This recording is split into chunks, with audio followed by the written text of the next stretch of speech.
An object of mass 40 kg is raised to a height of 5 meter above the ground. What is its potential energy? If the object is allowed to fall, find the kinetic energy when it's halfway down. ಪ್ರಶ್ನೆ ಏನಂತ ಹೇಳಿದ್ರೆ ಇಲ್ಲಿ bits ಹೇಳ್ತೀನಿ ನೋಡಿ.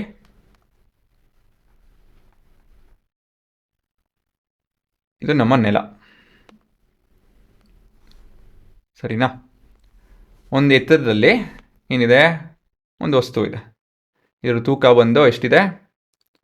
This has a mass of ಎಷ್ಟು? 40 kg.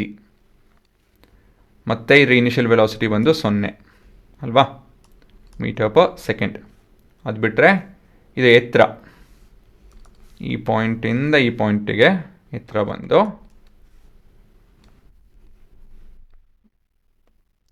ಇದು ಎತ್ತರ ಒಂದು 5 ಮೀಟ್ರ್.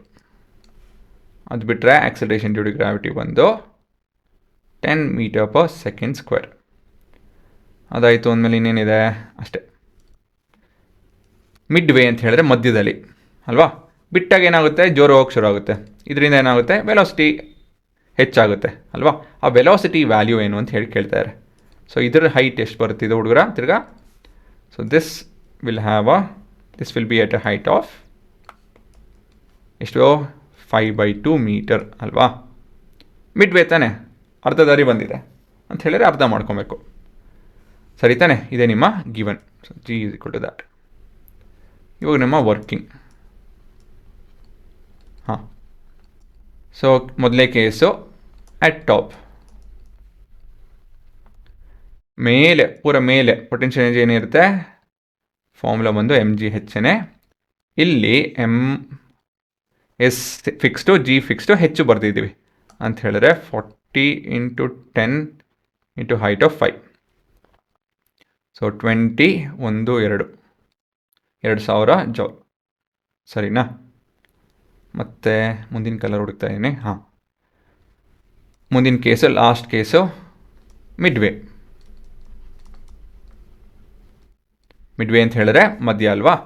ಸೊ ಮಿಡ್ವೇ ಹೇಗೆ ಕಂಡುಹಿಡಿಬೋದು ಅಂತ ಹೇಳಿದ್ರೆ, ಒಂದು ನೀವು ಪೊಟೆನ್ಷಿಯಲ್ ಎನರ್ಜಿ ಏನು ಅಂತ ಹೇಳಿ ಅಂದರೆ ಕೈನೆಟಿಕ್ ಎನರ್ಜಿ ಇಸ್ ½ mv² ಅಂತ ತೊಗೊಂಡು ವೆಲಾಸಿಟಿ ಕಂಡು ಮಾಡ್ಬೋದು. ಮತ್ತೊಂದು ರೀತಿ ಅಂತ ಹೇಳಿದ್ರೆ trick, we can make use of the fact that kinetic energy is mechanical energy minus potential energy ಅಲ್ವಾ, ಸರಿ ತಾನೆ? Mechanical energy sum of potential energy ಮತ್ತು ಕೈನೆಟಿಕ್ ಎನರ್ಜಿ. ಹಾಗಾಗಿ kinetic energy is difference between mechanical energy and potential energy. Mechanical energy ಎಷ್ಟಿರುತ್ತೆ? Mechanical energy calculate ಮಾಡಿ ನೋಡಿಸ್ಬಿಡೋಣ ಹುಡುಗ್ರ. ಈ ಉತ್ತರ ಒಂದು 3 ಇಲ್ಲಾಂದರೆ 4 ಮಾರ್ಕರ್ ಪ್ರಶ್ನೆ ಈ ರೀತಿಯಲ್ಲಿ ಬರಿತಾಯಿನಿ, ಸರಿನಾ? ಸೊ 3 to 4 ಮಾರ್ಕರ್ಗೆ ಈ ರೀತಿಯಲ್ಲಿ ಡೀಟೇಲಾಗಿ ಬರೀಬೇಕು. So potential energy at the top plus kinetic energy at the top. So potential energy top ನಮ್ಗೆ ಆಲ್ರೆಡಿ ಗೊತ್ತಿದೆ ಎಷ್ಟು. Potential energy top is 2000 joule. Kinetic energy is 0 as U = 0. So ಇದು 2000 ಜೌಲ್ ಆಗುತ್ತೆ, ಸರಿನಾ?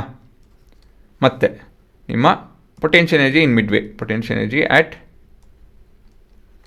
ಮಿಡ್ವೇ which is equal to m × g × h.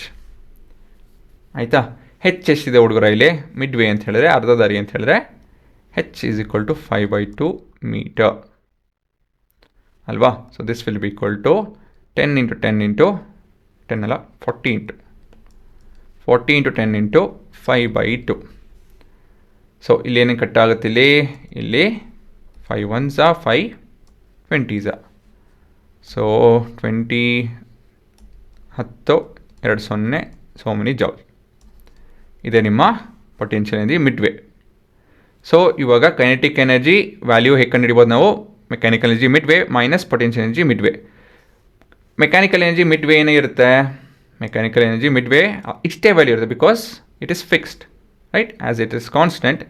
So kinetic energy is 2000 - 1000 ಅಂತ ಹೇಳಿದ್ರೆ ಉತ್ತರ 1000 joule. Reason mechanical energy remains constant, ಹಾಗಾಗಿ ನಾವು 2000ನೇ ಸಬ್ಸ್ಟಿಟ್ಯೂಟ್ ಮಾಡ್ಬೋದು. Constant through out the journey.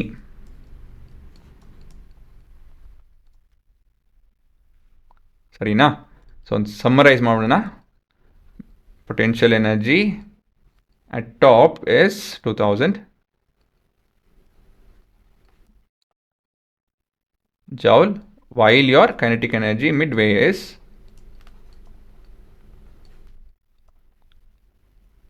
1000 joule. ಆಯಿತಾ, ಇದೆ ನಿಮ್ಮ ಉತ್ತರ. ಓಕೆ, ಇಲ್ಲೊಂದು ಸತಿ ಹೇಳ್ತೀನಿ ನೋಡಿ, ಇದೇ ಪ್ರಶ್ನೆ ನಾವು ಇನ್ನೊಂದು ರೀತಿಯಲ್ಲಿ ಮಾಡ್ಬೋದಾಗಿತ್ತು, ಸರಿನಾ? ಬಟ್ ನಾನು ಮೆಕ್ಯಾನಿಕಲ್ ಎನರ್ಜಿ ಉಪಯೋಗಿಸ್ಕೊಂಡು ಹೇಗೆ ಮಾಡೋದು ಅಂತ ಹೇಳಿ ನೋಡ್ತಾ ಇದ್ದೀನಿ. ಮತ್ತು ಇನ್ನೊಂದು ಏನಂತ ಹೇಳಿದ್ರೆ, ನೀವು 1 ಮಾರ್ಕರು 2 ಮಾರ್ಕರು ಅಂತ ಹೇಳಿದ್ರೆ ಇಷ್ಟೊಂದೆಲ್ಲ ನೋಡ್ಸಂಗಿಲ್ಲ. ಡೈರೆಕ್ಟಾಗಿ ನೀವು half the way the potential energy decreases by half, so that energy is converted to kinetic energy. ಹಾಗಾಗಿ so kinetic energy will be equal to 1000 joules ಅಂತ ಹೇಳಿ ಡೈರೆಕ್ಟಾಗಿ ಬರಿಬೋದು. ಸೊ ಈ ಥರ ಮೆಕ್ಯಾನಿಕಲ್ ಎನರ್ಜಿ ಕಾನ್ಸೆಪ್ಟ್ ಉಪಯೋಗಿಸ್ಕೊಂಡು ಬೇಗ ಮಾಡ್ಬೋದು ನೀವು 1 ಮಾರ್ಕರ್ ಕ್ವಶನಲ್ಲೆಲ್ಲ. ಇಲ್ಲ ಸ್ವಲ್ಪ ಡೀಟೇಲಾಗಿ ಬರೀಬೇಕಾಗುತ್ತೆ, 3 ಮಾರ್ಕರ್ 4 ಮಾರ್ಕರ್ ಅಂತ ಹೇಳಿದ್ರೆ ಇಷ್ಟು ಡೀಟೇಲಾಗಿ ಬರೀಬೇಕು, ಅದು ವ್ಯತ್ಯಾಸ ಅಷ್ಟೇನೇನಿಲ್ಲ. ಬಟ್ ಏನಂತ ಹೇಳಿದ್ರೆ, ನಿಮ್ಮ ರೆಗ್ಯುಲರ್ ಮೆಥಡ್ಗಿಂತ ಈ ಮೆಥಡಲ್ಲಿ ಕೆಲಸಗಳು ಸುಲಭ ಆಗುತ್ತೆ. ನೋಡಿಲಿ, ಇಲ್ಲಿ 1000 ಬಂದಿದೆಯಲ್ಲ, ಇದು ಕೋಇನ್ಸಿಡೆನ್ಸ್ ಅಲ್ಲ, ಸುಮ್ಮನೆ ಹಾಗೆ ಬಂದಿಲ್ಲ ಇದು. ನೀವು ಯಾವುದೇ ಒಂದು ವ್ಯಾಲ್ಯೂ ತೊಗೊಳ್ರಿ, ಇಲ್ಲಿ 8000 ಆಗಿತ್ತು ಅಂತ ಹೇಳಿದ್ರೆ ಇಲ್ಲಿ 4000 ಬರೋದು. ಕರೆಕ್ಟಾಗಿ ಅರ್ಧ ಪೊಟೆನ್ಷಿಯಲ್ ಎನರ್ಜಿ ಅರ್ಧ ಖಾಲಿ ಆಗೋದು, ಅವೆಲ್ಲ ಖಾಲಿಯಾಗಿರೋ energy it will go to kinetic energy, ಸರಿನಾ? ಸೊ ಇದೇ ನಿಮ್ಮ ಕೇಸಸ್, ಆಯಿತಾ ಹುಡುಗರು? ಸೊ ಪಾಸ್ ಮಾಡ್ಕೊಂಡು ನೋಡ್ಕೊಳ್ಳಿ.